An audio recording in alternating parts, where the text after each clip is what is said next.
me that mattock in the wrenching iron. Give me the light. Upon thy life I charge thee. Whate'er thou hearst or seest, stand all aloof, and do not interrupt me in my course.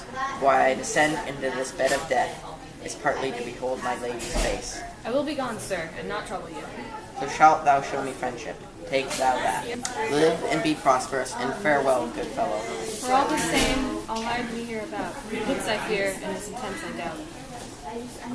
Thou detestable maw, thou womb of death, gorged with the dearest morsel of the earth.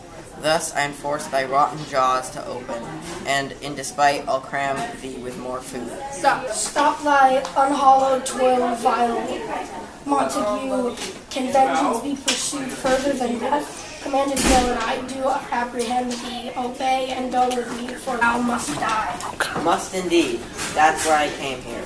Good and noble young men don't mess with someone who's desperate. Get away from me and leave me. Think about the ones who have died. Let them put fear in your heart. Please, young man, don't make me angry. I don't want to commit another crime. Oh, go away. I swear, I love you more than I love myself. For I've come here with weapons to use against myself. Don't stay here. Go away. And from now on, say a madman mercifully told you to go away. I do defy thy combination and apprehend thee for a felon here. Wilt thou provoke me? Then have at thee, boy. Oh Lord, they fight! Ugh! I must call the watch. Oh, I am slain!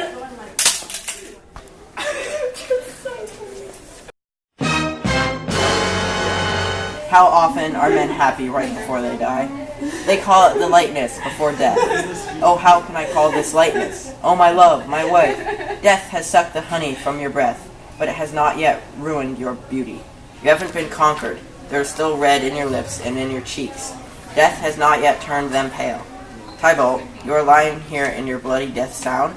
Oh, what better favor can I do for you than to kill the man who killed you with the same hand that made you die young? Forgive me, cousin. Ah, dear Juliet, why are you still so beautiful? Should I believe that death is in love with you, and that the awful monster keeps you here to be his mistress? I don't like that idea, so I'll stay with you, and I will never leave this tomb. Here, I'll remain with worms that are your chambermaids. Oh, I'll rest here forever. I'll forget about all the bad luck that has troubled me. Eyes, look out for the last time. Arms, make your last embrace, and lips, you are the doors of breath. Seal with a righteous kiss, and the deal I have made with death forever. Come, bitter poison, come, unsavory guide. You desperate pilot, let's crash this seaweary ship into the rocks. Here's to my love.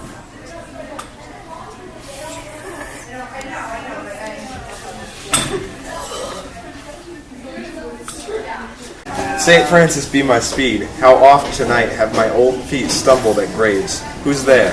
Here's one, a friend, and one that knows you well. Bliss be upon you. Tell me, my friend, what torches yon that vainly lends his light to grubs and eyeless skulls? As I discern, it burneth in the Capitol's monument. It doth so, holy sir, and there's my master, one that you love. Who is it? Romeo. How long hath he been there? Full half an hour. Go with me to the vault. I dare not, sir. Oh, hail. Ah, what an unkind hour is guilty of this lamentable chance. The lady stirs. Oh, comfortable friar, where is my lord? I do remember well where I should be, and there I am. Where is my Romeo? I hear some noise, lady. Come from that nest of death, contagious and nuts of sleep. A greater power than we can contradict hath thwarted our intents. Come, come away. Thy husband in thy bosom there lies dead, and Paris too. Come, I'll dispose of thee among a sisterhood of holy nuns.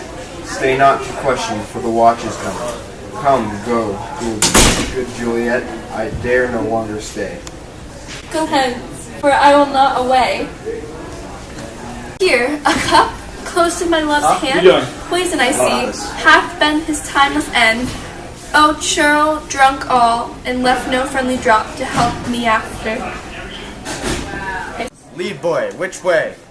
Ye noise, then I'll be brief. Oh, happy dagger, this is thyself. Then rest and let me die. This is the place. There, where the torch doth burn. The ground is bloody. Search around the churchyard. Pitiful sight. Here lies the county slain, and Juliet bleeding, warm and newly dead. Go, tell the prince, run to the Capulets, raise up the Montagues. This adventure is so early up that calls our person from our morning rest. What should it be that is so shrieked abroad? Oh, the people in the streets cry Romeo, some Juliet and some Paris, and all run with open outcry toward our monument. What fear is this which startles in our ears? Sovereign, here lies the county Paris slain, and Romeo dead, and Juliet dead before, warm and new killed. Search, seek, and know how this foul murder comes. Here is a friar, and slaughtered Romeo's man, with instruments upon them fit to open these dead men's tomb. O heavens, O wife, look how our daughter bleeds. This dagger hath misdone, for lo, his house is empty on the back of Montague, and it missheathed in my daughter's bosom. Oh me, the sight of this death as a bell. Come, Montague, for thou art early up to see thy son and heir, only to early down. Alas, my liege, my wife is dead tonight. Grief of my son's exile hath stopped her breath. What further woe conspires against mine age? Look, as thou shalt see. O thou untaught, what manners is in this, to press before thy father to a grave? The mouth of outrage for a while, till we clear these bigwities, and know their spring, their head, their true descent. And then I will be general of your woes, and lead you even to death. Meantime forbear, and let mischance to slave for two patients, being forth the parties of suspicion. I am the greatest able to do the least, yet most suspected, as the time and place doth make against me of this direful murder. And here I stand, both to impeach and purge, myself condemned and myself excused. They say at once why thou don't know what this is. I will be brief because I am not going to live long enough to tell. Romeo, who lies there dead, was the husband of that Juliet, and she who lies there dead was that Romeo's faithful wife. I married them. Their secret wedding day was the day Tybalt died. His untimely death caused the bridegroom to be banished from the city. Juliet was sad because of Romeo was gone, not because of Tybalt's death. To cure her sadness, you arranged a marriage for her with County Paris. Then she came to me, and looking wild, she asked me to devise a plan to get her out of this second marriage. She threatened to kill herself and myself. I didn't help her. So I gave her a sleeping potion that I had mixed with my special skills. It worked as planned. She seemed to everyone to be dead.